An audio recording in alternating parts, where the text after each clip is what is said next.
What's up, people? Happy Wednesday. Hope all you're having a great day. Okay, so before I get into this episode of General Hospital, so it has been confirmed over the weekend and during the beginning of this week that Kristen Alderson is officially out at General Hospital as Kiki Jerome. My thoughts on it is, well, according to Chad Duell, aka Michael Quartermain, her boyfriend in real life, he said he tweeted it was her decision to leave, and I believe it was her decision. My thoughts is I believe it was her decision to leave because Ron and Frank, she's been working with them on One Life to Live for years. They would never get rid of her. So I'm thinking, it is her decision, and I can't blame her. I mean, it's a new year, and they're not really giving her front burner storylines. Storylines that's really of her own. They really have no direction for her. So I don't blame her for wanting to try something new. Maybe she wants to go to prime time. Maybe she wants to start doing more movies. Maybe she wants to, do other soap operas on other networks. Whatever it is, I say hats off to her, and I say, good luck in all her future endeavors. I think she deserves to do something big. She's a good actress. She really is. I just feel like the Kiki character did not fit with the show. She just didn't fit. I don't know if they're going to recast or if they're just going to write her out as leaving town maybe, but I do know in the next few weeks she'll be written out. So she probably will be gone probably by February, more than likely. So anyway, good luck to her. This episode of General Hospital was fairly interesting. So I missed yesterday's episode, and I watched it last night, and I found out Anna Devane was fired. I'm kind of happy that she was fired because I feel like the writers suck when it comes to writing for the PCPD. I'm just saying. They make the police department look so incompetent. It's ridiculous. And we all know Anna Devane is not a stupid woman. If you watched her for years, you know she's not dumb. So for them to make her look like she's incompetent, I felt like it was a smack in the face to the character and to the actor. I mean, come on, this woman was a super spy. There's no way in the world she's that, she's dumb. I mean, come on, like Anna, she knows how to read people. She picks up on shit. And then they're gonna replace her with Agent Sloan. Oh, please. That incompetent poof. How the hell are you going to put him in charge of a police department? He's an idiot.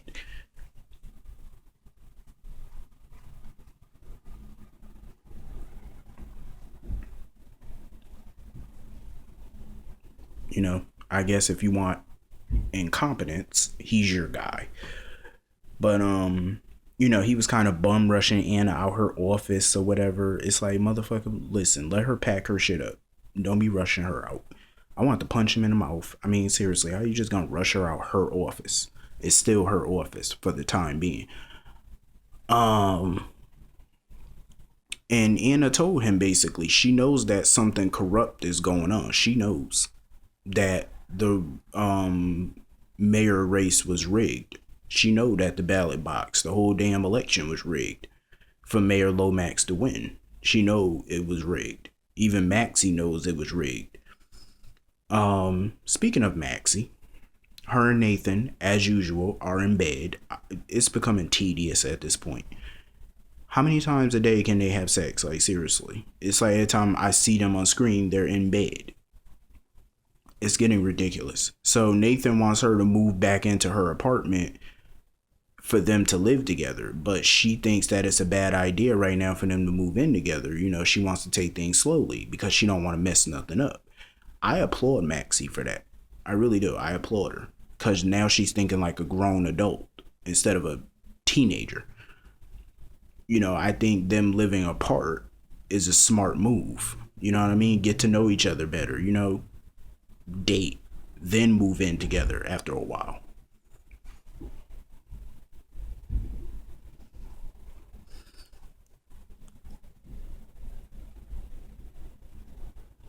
I think it's smarter.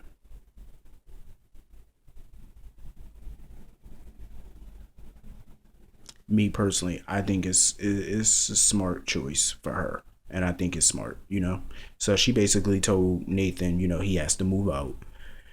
And Nathan is upset that he has a new boss or whatever. He's not too fond of Commissioner Sloan, and I don't blame him. I'm not either. Pencil neck geek.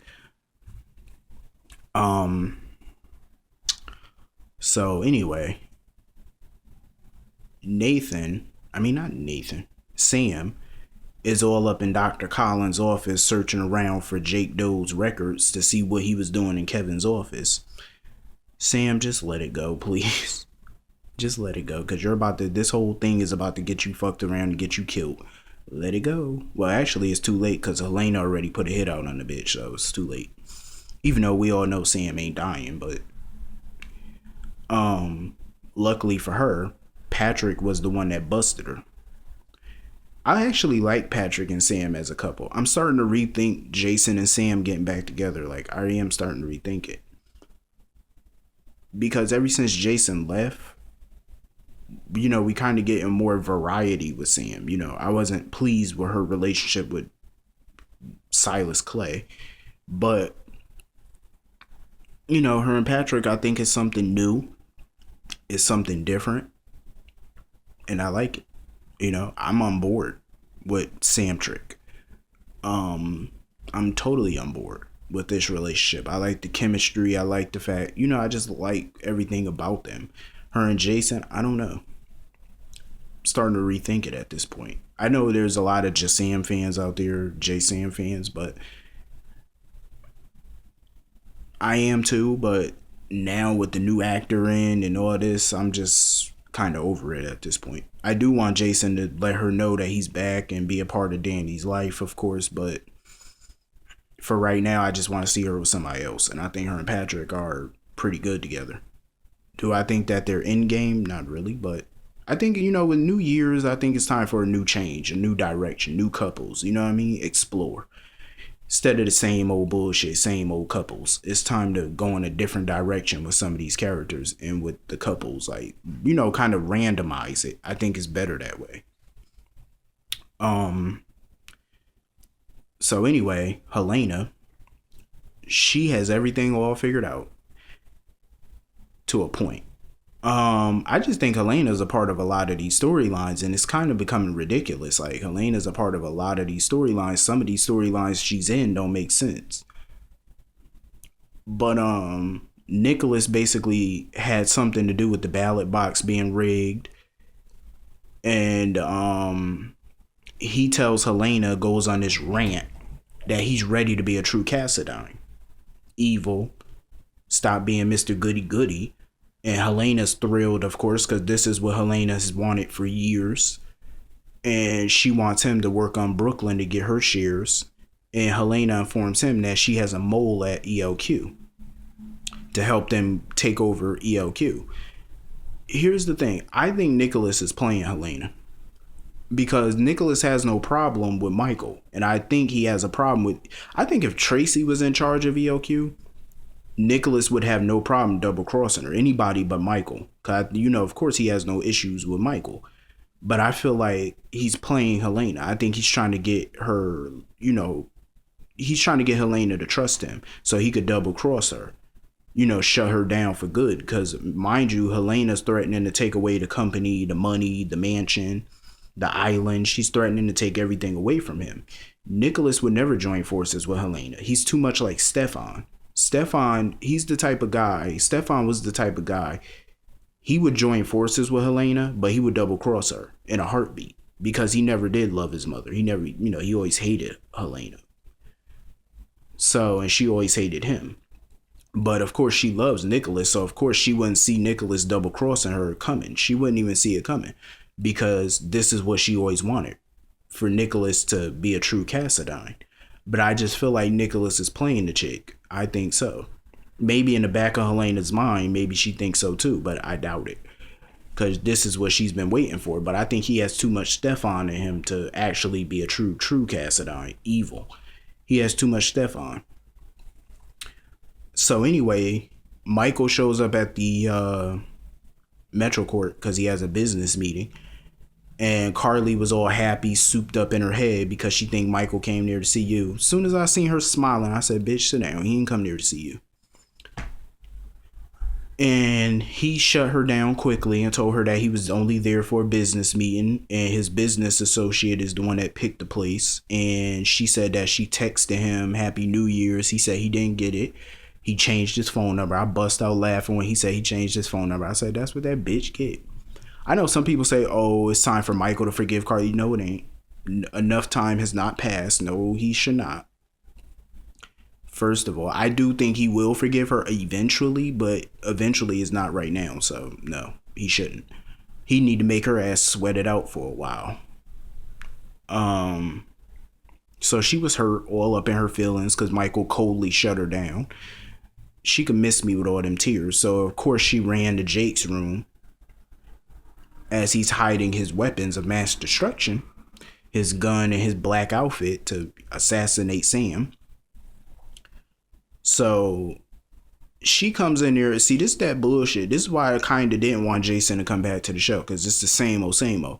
Carly goes run to Jason, even though she don't know he's really Jason, but it's the same old, same old. She runs to a guy, try to get him to, you know, fix her problems, because that's all Jason ever did was fix her problems, fix Sonny's problems.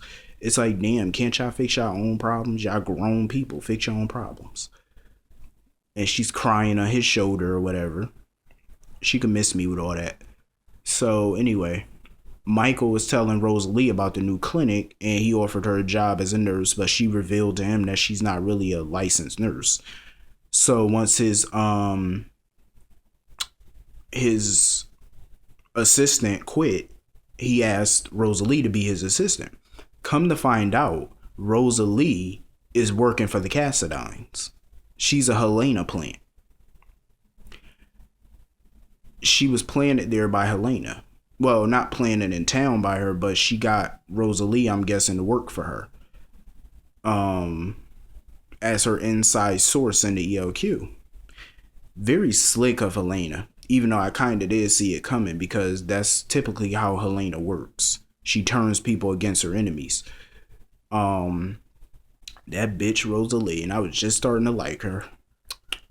Guess I see. It's like some of these people are just slipping past my radar. Usually I could read these motherfuckers, but they slipping past me now. It's like they put on a good poker face. Even though I know they up to something, the question always is, what exactly are you up to? Now we know. Now the question is, how loyal is she to the Cassadines? Will she flip on Helena? Which I doubt, because you would have to be suicidal to cross Helena. But I'm interested to see how this all plays out. It's good to have a good business story like this. I love shit like this, especially when they do it on The Young and the Restless. The Young and the Restless is known for storylines like this, where it has to do with big corporate hostile takeovers. That's where Victor Newman and Jack Abbott, they shine, and I love it. I love corporate storylines like this, but of course the way that they're going about it is some shady shit. So anyway, I hope all you have a great day. See you all tomorrow. Have a great day.